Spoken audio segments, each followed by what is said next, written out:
Talagang ginagawang praktisa ni Magnus Carlsen itong Title Tuesday. 2 edition sinalihan niya, early edition at late edition. Pumili tayo ng kanyang game na masasabing talagang nayanig siya at nahirapan. Samahan niyo po kung pag-aralan ang kanyang mga laban. Unang game niya dito sa early edition ay kay Esipenko Andrei ng Russia. Ayan, kung matatandaan niyo po, isa yan sa tumatalo din kay Magnus. H3 ang ginawa. Clemens opening pala ang pangalan ng o tawag dyan. Nag-E5 si Esipenko at nag-E4, Knight F6, Knight C3, o kahawig ng opening ko, parang Vienna. Pero napansin ni Esipenko na himbis na magamit sa Knight F3 o kaya D3, ang tempo nasa H3. Sinamantala niya kagad ang agaran at mabilisang pagkontrol sa sentro. Wais din po si Esipenko. Ganda ng decision niya. Knight X D5 at nag-Knight F3, Knight C6, Bishop B5. Ayan, para may pressure sa E5, kakapturin. At kinapture na yung Knight, takes. At nag-Bishop D6 para depensado. At kinaslingan na kasling. Ayan, parang umokay na bigla. First move H3 pero parang umokay na. Rook E1. Ayan, threatening, Bishop takes Knight. Tapos kakapturin ang pawn sa E5. Queen F6, okay, para sapatan ang depensa. At nag-D3 lang, okay, simpleng pabukas lang sa diagonal. At nag-H6, ayan, kasi pagka ganito, sinusundutan yan ng Bishop G5 eh. Bookline pa rin mga kamatsas. Knight D2, ayun. Lilipat sa E4 pero linyado pa rin. Queen G6, ang idea dito ni Esipenko ay kakapturan ng pawn sa H3. Nag-Queen F3 para depensahan. Bishop D7 para depensa lang din sa Knight. Knight C4 at yan ang lumalabas na novelty. New move. Ang old line pala dito, Knight E4 na ang nagawa. At sa kaunting history lang ng tira na yan, itinira ni Vladislav Kovalev. Ayan, super grandmaster din po. Noong 2018, nauwi sa tabla. 65 moves ang inabot. Okay, Knight E4. Pero dito kay Magnus, Knight C4 siya. Okay, para may pressure pa rin sa E5, sa Bishop. Nag-A6. Kinapture muna ang Dark Square Bishop. Capture. And umiwas. Ayan. Dito mga kamatyas, medyo nagagandahan ako sa posisyon ni Magnus kasi Bishop pair siya. Naku, matutulis yan. Bishop E6. Agad naman na hindi ayaw patagalin ni Esipenko na mag-materialize pa yung bishop pair na yan. Gusto niyang ipalit kagad yung isa sa mga bishop, no? Umatras lang. At nag-rook C8. Okay, control lang. May tempo attack mamaya sa C3. At nag-bishop D2, inagapan ng depensa. Nag-rook D8. Yan po ang mga tamang pormahan para ma-develop natin ang mga torre natin. At itong rook D8, nakikita ko na baka mag-D5 mamaya at bubuuhing lubos ang sentro. Nag-rook E4. Okay, rook E4, papatong dito. Ayan, napanood ko po ito sa live. Hindi ko nga lang tinapos habang naglalaro si Magnus, naka-live siya eh. May camera. Ayan, at nagko-commentate din, parang si Nakamura na tong si Magnus ngayon pagka nagta-Title Tuesday na. O, rook E4, papatong battery, B5, Queen G3, hinamon ng Queen to Queen. Bakit kaya hinamon?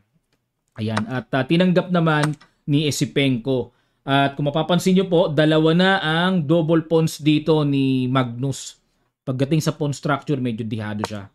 Knight E7,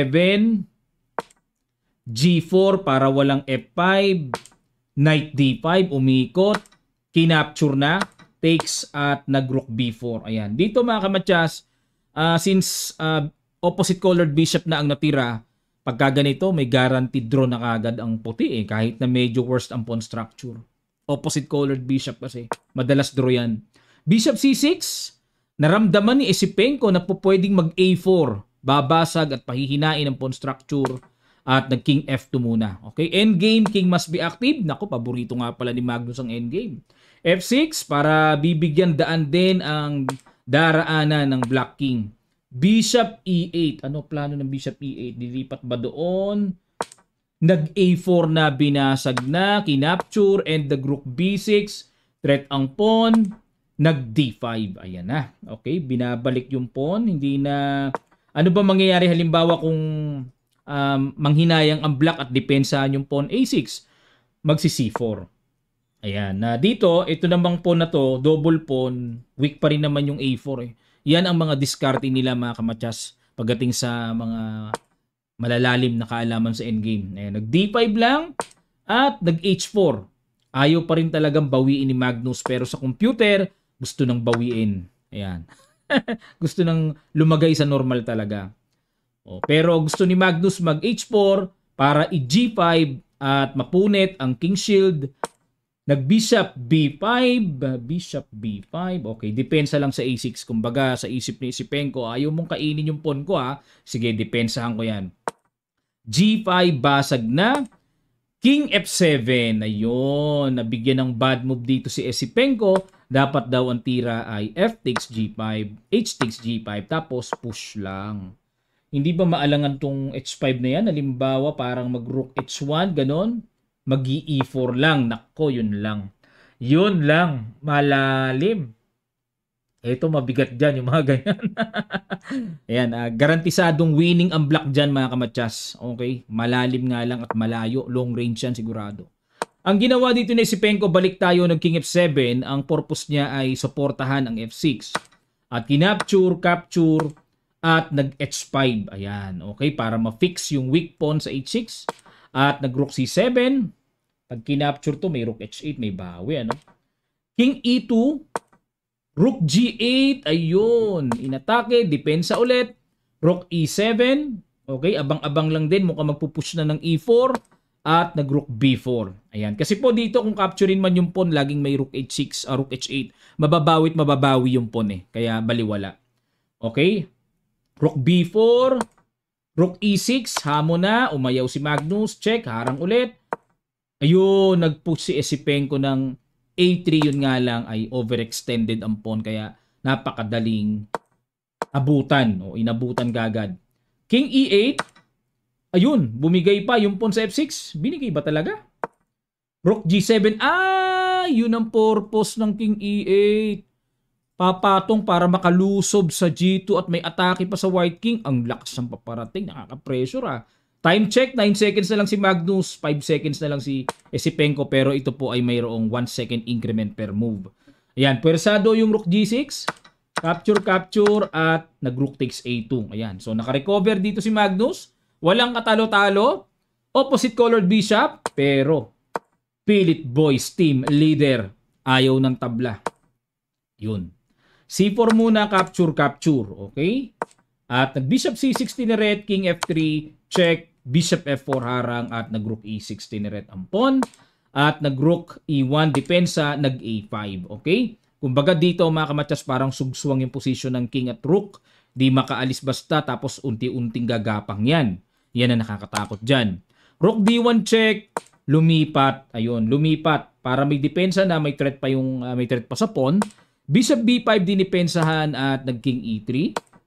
A4. Rook D1. Ayan na naman si A pass pawn. A3.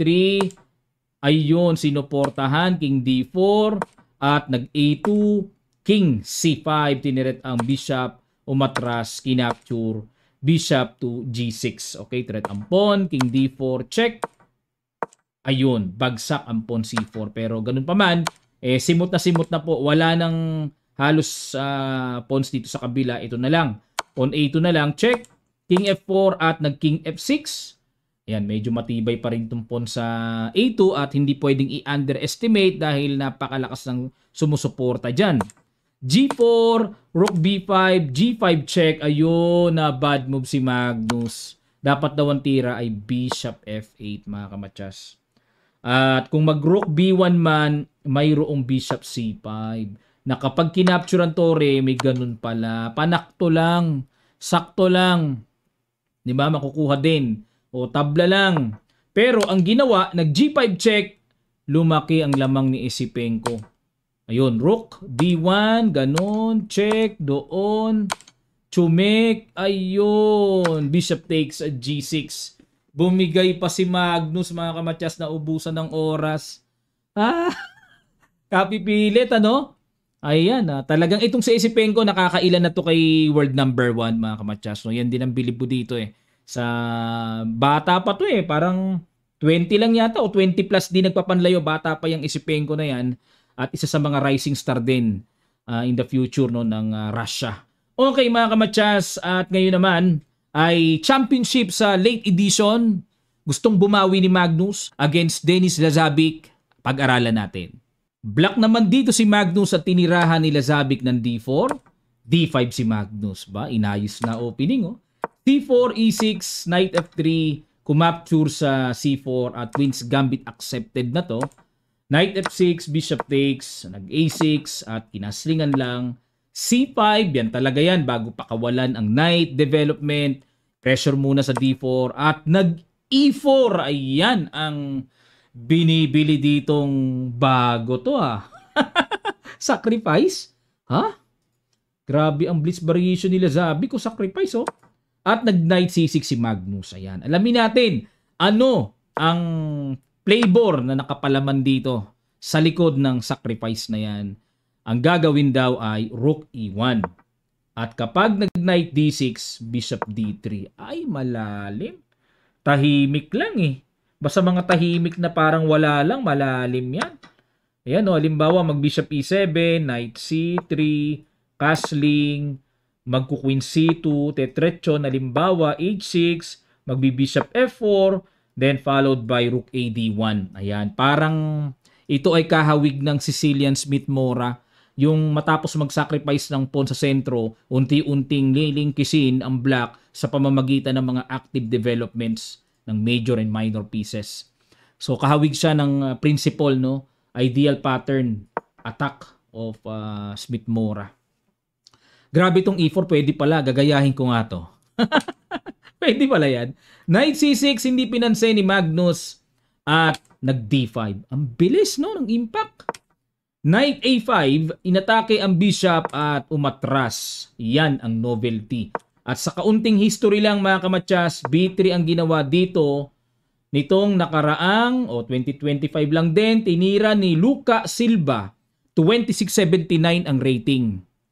Sa bagay online online rating to, sigurado. Baka ito po isa sa mga online naging blitz game dito sa chess.com. Okay, kalaban si Rustemov. Ayan, B3.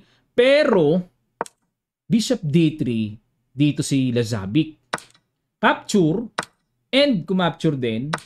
Takes, Knight C3, takes. O di bilangan tayo ng pawns. Lamang ng isang pawn dito si Magnus. Talagang grabe. Gustong-gusto niya talagang magpalamang ng isang pawn kay world number 1. Queen C2. Ayun. Ito pong Queen C2, simpleng angat pero inaabangang mag-castling para makuha yung H7. So hindi pwede mag-castling pa. Nag-Queen C7. Nag-Rook E1. Okay. Pressure pin. H6 na. Ready to castling na si Magnus. At nag-Knight E5. Pwede na bang mag-castling? Nag-C4 at na. Bad move dito si world number 1. Teka muna mga kamatsas, no? Bago natin balikan ang bad move na yan at bago natin makita ang accurate move. Ito pa lang, accurate move pala. Gusto ko sanang sabihin na ito lang yung gusto kong mangyari para makita natin. Pero yan din pala ang tira ng computer engine. Ang gagawin ay Bishop F4. Ayan, grabe, lalim pala talaga. Pagka nag-Bishop D6, ayun. Kasi ito yung unang parang mafo-fall yung mata mo dyan sa Bishop D6. Unang-una, pang bara sa pressure ng diagonal. Pero yung pala, grabe pala kahiwaga na yan. May Knight F7 na. Ha? Pag kumapture sa Bishop, may Bishop H7 check. At kapag kumapture, mayroong Queen G6 matchas. Okay? Dahil nababakuran ng tore, wala nang takbo. Paano naman kung ang capturein ay Rook takes? Mag-Rook E8 check naman. Naku, di pwede makaharang. Rook F8, Bishop H7 check, King F7, and Queen G6. Okay. Okay, Knight F7. Brilliant move. Last na lang, super last. King F7 naman, ayun. Doon naman pupunta para may matchas doon. Sarap, no? Pagka ganito nangyari sa laro mo, ay talaga naman. Kaya pala pero teka muna mga kamatcha, sorry po. Ang tamang tira, di ko na ipakita Bishop D6 kasi sa akin lang yan eh. Ito pala tamang tira, Queen B6. Okay, para pag chumek doon, King H7, Rook E3. So, yan ang mga gapang-gapang dyan. Saka pa lang mag C4, tapos Rook B1, and Queen F6. Ayan, etc. Lamang pa rin ng puti, mga kamatsas, no? At nangangailangan ng high accuracy dapat ang i-apply ng puti. Pero lamang ang puti. Balik tayo sa ginawa ni Magnus, C4 at nag-Bishop H7. Grabe. Etong sila sabik, isa to sa pinaghihinalaang nag-online cheating daw eh. Kagaya ni Jose Martinez.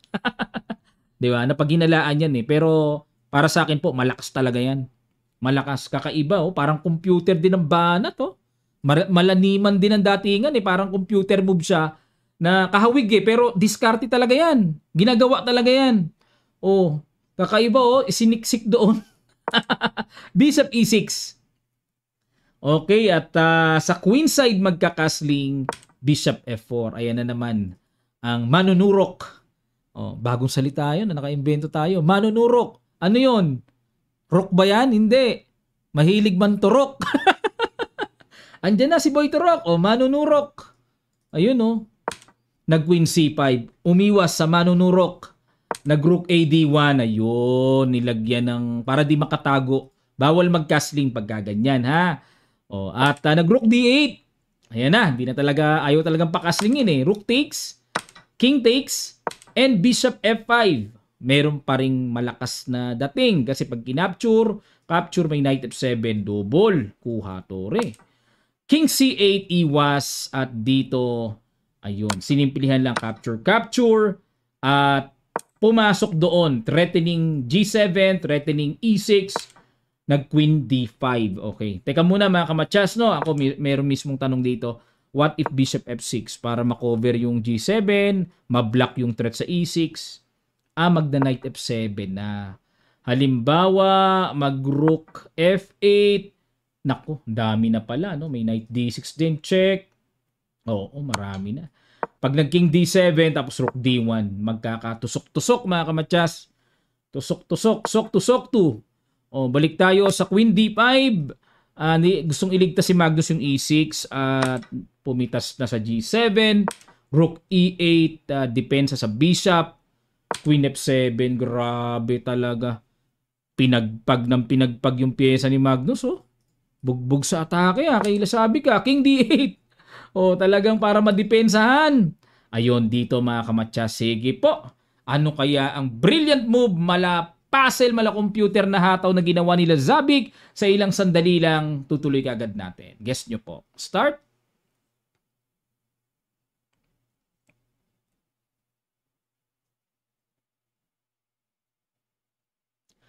Maraming salamat. Congrats sa mga nakakita. Bishop E3. Tuwang-tuwa ang computer sa tira na yan. Pakain pero may Bishop B6 check eh. So basic na basic, di pwede no? Queen D6 ang ginawa ni Magnus para makover yung B6. Walang check. And dito po, another brilliant move. Bishop B6. Hanip na lasabik yan. Fantastic Kinapture, may rook D1 check. Hindi pwedeng iharang ang bishop, mamamatcha sa D7. Naobligang umangat ng king, napitas yung tore. Grabe kalakas mamaw. Bishop D6 at huling bitaw, Queen D7 check.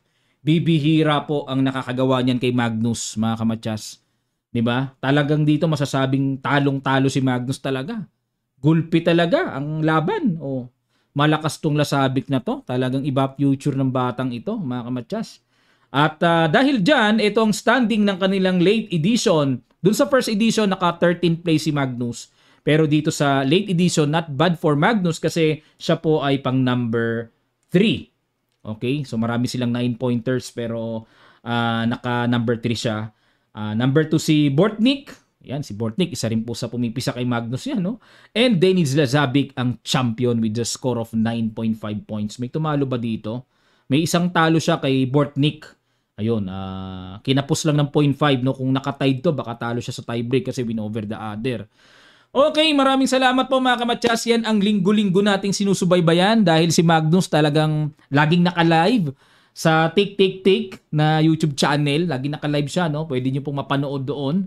At mukhang may kontrata yata to sa chess.com na laruan niya yung Title Tuesday. Challenge siya. Talagang kitang-kita mo sa reaction niya na seryoso siyang championin eh. Yung nga lang, tinatamaan talaga siya eh.